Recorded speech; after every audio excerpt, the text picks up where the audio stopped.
find it, let me know. Okay, that's all right. Hey, that's a spiritual demon, Satan, man, because he don't want this thing to build up too. Go ahead. Verse 26. See, the temple's being built right now. We're builders. Most High is using us to be the builders by building back Israel, by teaching. These are the bricks right here. The bricks is this word, and the bricks is also us. So we being built lively stones. Go ahead.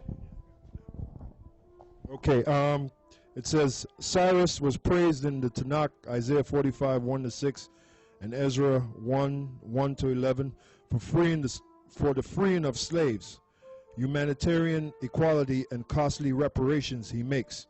And that's talking about our people. However, he was being criticized for believing the false report of the Cushites, who wanted to halt the rebuilding of the temple.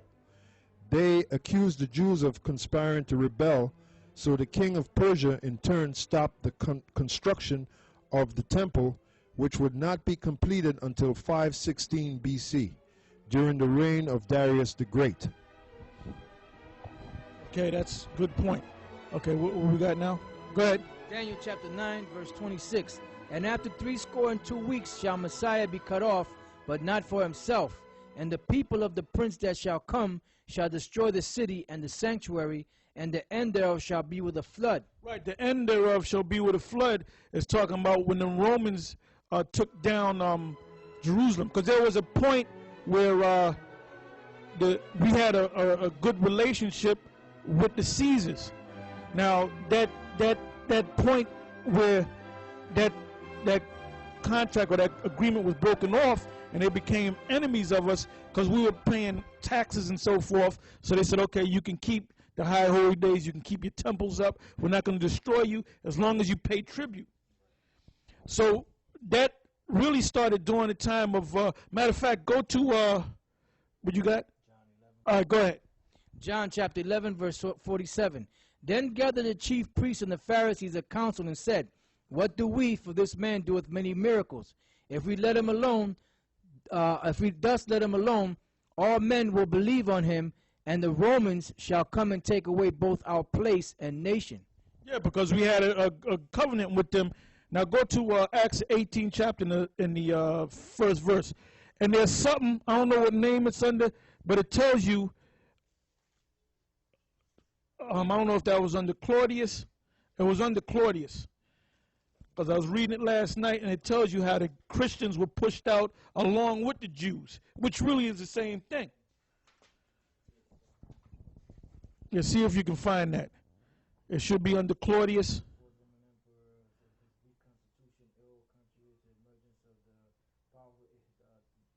He was saying there was a point where he pushed the Jews out. I don't know if it's under him. Okay, read that. But that's one point, and there's another point to it. Go ahead. This is the book of Harper's Bible Dictionary. Under Claudius, it says 10 BC to AD 54. The fourth Roman emperor, he assumed power following Gaius Caligula's assassination AD 41. His weak constitution and ill health contributed to the emergence of rich and powerful freedmen. Though generally conciliatory toward the Jews, he expelled some from Rome because of rioting, Acts 18:3. And there's another part in that book, I don't know if it's under Claudius or Nero, when they pushed the Jews out as a whole, along with the Christians. All right, go ahead, read. This is the book of Acts, chapter 18, verse 1. It says, this is our book of Acts, chapter 18, verse 1. After these things, Paul departed from Athens and came to Corinth, and found a certain Jew named Aquila, born in Pontus, lately come from Italy, with his wife Priscilla, because that Claudius had commanded all Jews to depart from Rome, and came unto them. And that's why I said that this particular Jew, which is Aquila, it says he was born in Pontus, lately come from Italy. And the reason why he had lately come from Italy was because Claudius had expelled the Jews out of Rome. To let you know that there were Jews that were in Rome, and you also had Israelite foreigners that were in Rome that Paul was writing letters to also. That's why it said that the people, the Romans that Paul wrote the letter to, he said that they were called to be saints. The only saints are Israelites. All right? So what happened was Claudius he basically kicked the Jews out of Rome because of the rioting that was going on. Because this word is vicious, man. This word ain't. Let's show you that them panty wearing Catholic priests, they're not men of the Lord, because they all sit there all gingerly and talking all soft spoken and all that. That's not that ain't gonna cause no riot. Okay, I just found it. That's right there. I think the key point is there, but you can start up there. Okay. All right. So this is history to back up what the scriptures is saying in Acts, the 18th chapter. Go ahead. This is under the name Rome. Jews and Christians in Rome. While Roman power was making itself felt in the Mediterranean world already at the time of the latter writings of the Old Testament, e.g. Daniel and the Apocrypha, e.g. 1st and 2nd Maccabees, it did not dominate the world then as it did during the time the New Testament was being written. Because Rome was a principal city of the empire, it was inevitable that both Christians and Jews should eventually be attracted to it. It is difficult to know.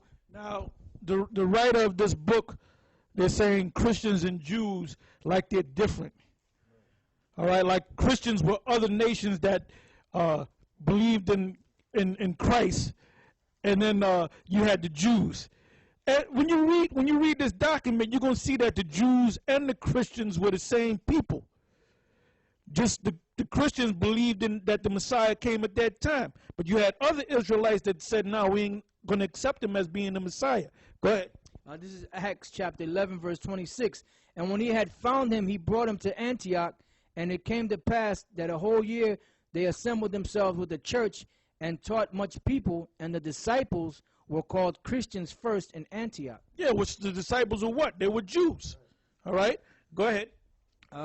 It is difficult to know when the first Jews located in Rome, although their presence in other major cities of the Mediterranean world would make it likely they were present for a length of time before the Christian movement reached the city. We also have no information about when the Christian faith arrived in Rome. By the time Paul wrote his letter to the Christians, the mid-1st century A.D., it had already become an important church, Romans 1 and 8. Perhaps the presence of a Jewish settlement in... Yeah, that's why you have the book of Romans, because you had Israelites living up there in Rome that Paul was teaching. Go ahead.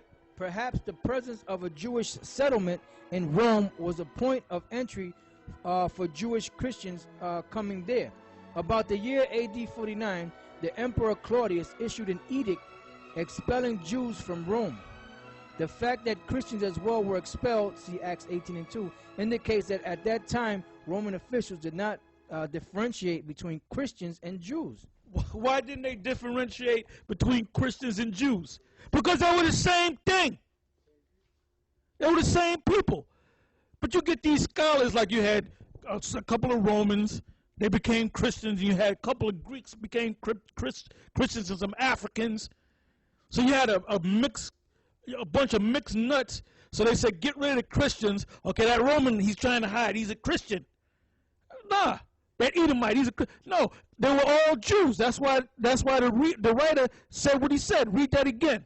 It says, about the year AD 49, the Emperor Claudius issued an edict expelling Jews from Rome. The fact that Christians were expelled, see Acts 18 and 2, indicates that at the time, Roman officials did not differentiate between Christians and Jews. Because they were the same. They were all Jews. Go ahead.